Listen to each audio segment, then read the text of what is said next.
Colette had a smile that could light up a room. She painted, she drew, she wrote. She hardly slept. But at primary school she had only one friend. And moving on to secondary school was difficult. She stopped eating. She was diagnosed with anorexia and OCD.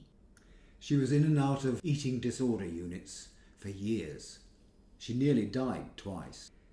In those days, nobody linked autism with anorexia. Nowadays, that link's clearly established. But then, Colette felt she was misunderstood. She wrote poems about it.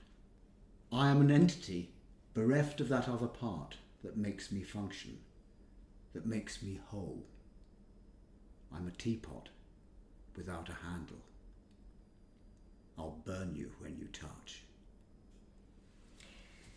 Finally, at 33, she was diagnosed as high-functioning autistic spectrum disorder, and we really thought now we'd get proper care and treatment. It didn't happen. Despite a history of suicide attempts, mental health professionals refused to assess her. They said she was not at risk. She died in care. With your support, we are seeking a full inquest to expose what went wrong.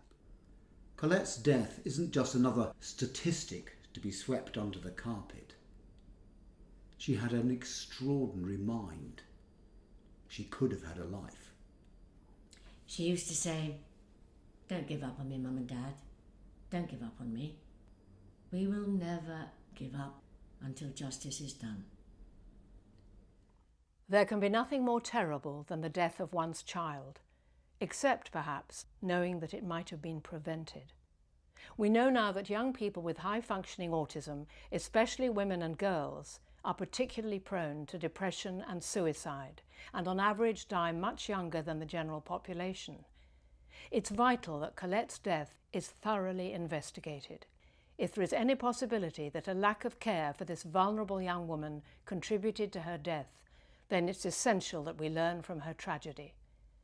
I'm Jane Asher, President of the National Autistic Society. I do hope you will join me in supporting this important campaign for Colette. Thank you.